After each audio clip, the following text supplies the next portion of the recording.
Eu sou os irmãos com a paz do Senhor. Gravei um vídeo e não sei o que aconteceu, não gravou. Capítulo 5 de Atos dos Apóstolos fala sobre Ananias e Safira.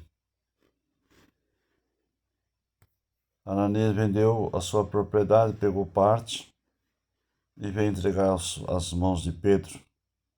E Pedro disse para Ananias: por que deixasse o Satanás encher o teu coração? Se você vendesse, não ficava para ti? Ou se não vendesse, era a mesma coisa?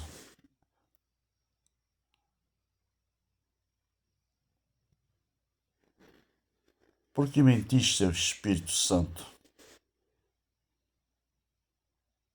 Você não está mentindo para o homem, mas está mentindo para o Espírito Santo. E Ananias morreu, expirou. Por mais 3 horas depois veio sua esposa, Safira, também deixando os pés dos apóstolos nas mãos de Pedro. Por que deixou o diabo entrar no teu coração? Por que não estás mentindo ao homem, mas estás mentindo a Deus? Olha ali as pessoas que levaram teu marido para a sepultura. Vai você também. E olha, ela caiu, morreu e levaram pelo mesmo caminho. Por que Deus... Será que era ditadura? Não.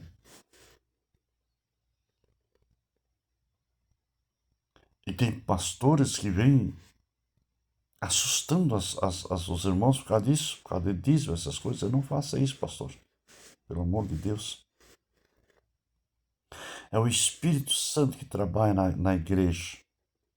Tem a minha obra, a obra do Senhor, mas eu não posso esquecer do Senhor da obra.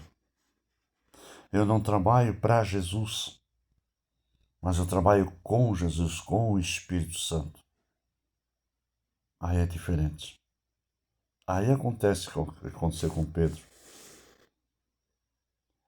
O amor ao dinheiro, disse Jesus, que é a raiz de todos os males. Não junteis tesouro na terra, onde há traços e a ferrugem consome, mas a juntais tesouro nos céus. Deus exorta a igreja de Pérgamo: eu tenho contra ti, porque ali tu guardas a doutrina de Balaão, e muito se perverte pelo caminho de Balaão. A doutrina de Balaão é uma coisa e o caminho de Balaão é outra. Balaão foi um dos profetas do Antigo Testamento, que quando o povo ia passar pelo território de Balaque, Balaque chamou aquele profeta para profetizar maldição sobre Israel. Ele disse: não posso, porque esse povo é um povo de Deus, mas eu dobro a oferta, eu vou quadruplicar a minha oferta. E até que, pelo dinheiro, ele foi para amaldiçoar. E quando passou pelo caminho estreito, a mula dele trancou ele contra a rocha, que era Cristo, simbolizando Cristo. E ele espancou e a mula deitou, não foi, empacou. Ele disse: eu vou te matar. Aquele ódio porque queria receber o dinheiro de Balaque. E a mula olhou para ele e disse: quantas vezes, algumas vezes na vida eu já te desobedeci? E ele disse: cala a boca, eu te mato. Nisso Deus abriu o olho dele e viu um anjo com espada desbanhada na sua frente. E quando ele foi lançar a maldição sobre o povo de Israel, veio a bênção, profetizando o próprio Jesus, que era uma estrela de Orion que ia brilhar nos céus. Agora, Balaque disse: você está abençoando em vez de amaldiçoar. Ele disse: não, calma aí. Eu não vou te dar o dinheiro. Calma aí. Eu vou dar um conselho. Manda os teus moços se acampar ao lado das cabanas dos filhos de Israel. E as suas moças também fazem festinha. E convida as moças. E há uma miscigenação de raça. E o próprio Deus vai destruir eles. Então, o mal, o diabo, olha o que ele fez para Jesus. Todo esse reino é meu. Se diante de mim se prostrares, o reino desse mundo é entregue a Satanás. Para trás, Satanás, adorarás somente a teu Deus e somente a ele prestarás culto. Não podemos servir a Deus e a Mamon. Agora, quando Deus abençoa para possuir os bens, fazei tudo para a glória do Senhor, quer comamos, quer bebamos, disse o apóstolo Paulo. Fazemos tudo para a glória do Senhor.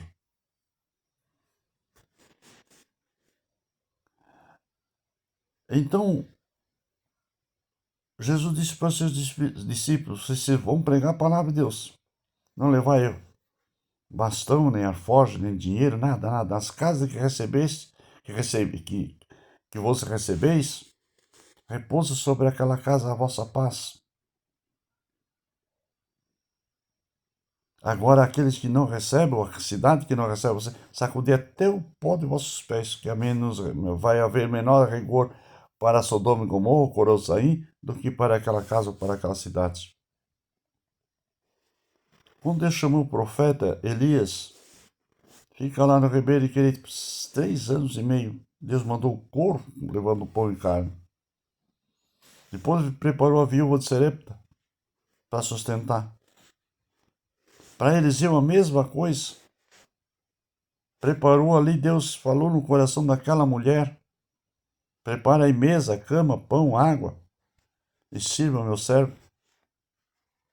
E ela disse: meu esposo tem aí ao redor do muro da nossa casa um espaço, vamos fazer ali um barraco, para que aquele homem de Deus tenha um pouco de repouso por causa do sol escaldante quando vai para o monte orar. Deus preparou para Deus, capítulo 16 de Atos.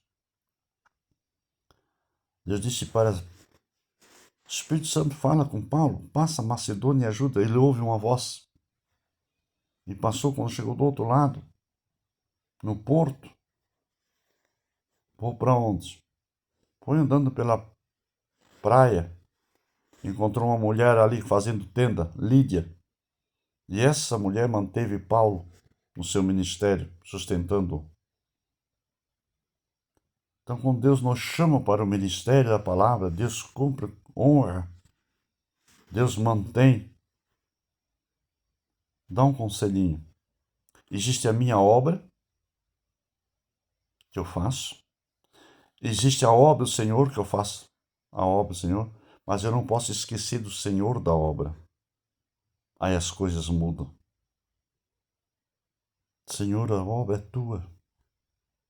Eu não estou trabalhando para ti. É outro detalhe. Eu não trabalho para Jesus. Daí eu vou me borrar todo. Porque ele está lá em cima e eu estou aqui embaixo. Mas eu trabalho com Jesus. Aí ele acompanha os passos. Aí sim, quiseram prender Pedro. Mas no capítulo 39, se não foge a mente, do livro de Atos, capítulo 5, ele disse: não importa obedecer a Deus, importa para nós obedecer a Deus do que os homens.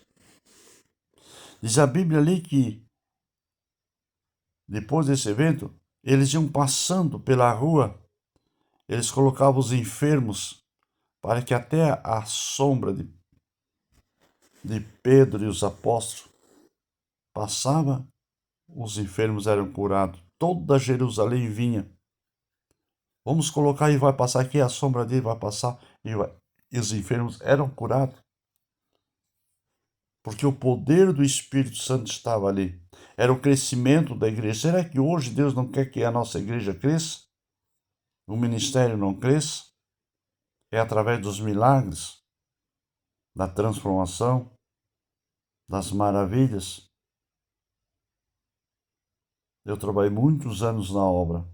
Disse: Senhor, a obra é tua, também sou teu. Então não precisa de casa em casa, está pedindo. Ou implorando pelo amor de Deus em cima do púlpito, ou fazendo 1.500 malabarismos, senão eu vou trabalhar para me sustentar. Eu já estava lá. Sempre me desse graça para mim conviver. Agora estou na tua obra, então não vou pedir. E Deus sempre me deu graça, sempre crescia. Porque tinha um detalhe, eu fazia prestação de conta. Diante de Deus e diante da comunidade. Estão aqui, ó. As necessidades básicas, sobrou, está em caixa. Irmãos queridos, aonde estará o vosso tesouro? O que Jesus disse sobre aquele construir celeiros e vou derrubar e vou construir outros maiores e vou dizer a minha alma, come e bebe, porque tens muitos bens e para muitos dias. Mas no mesmo momento houve uma voz do céu, disse: louco, se hoje pedirem a tua alma, para onde irá e para quem será? Porque o coração dele estava no dinheiro. Que Deus nos ajude, irmãos. Que Deus nos ajude. Eu já vi muitos pastores caírem, porque começou a... Mas deixa essa parte de lado, é com Deus. Meu problema é com você, para que você seja guiado pelo Espírito Santo, para que tudo que você tem seja de Deus também. Coloca Ele como teu sócio, como teu amigo, como teu provedor, como teu salvador e teu consolador. Em nome de Jesus.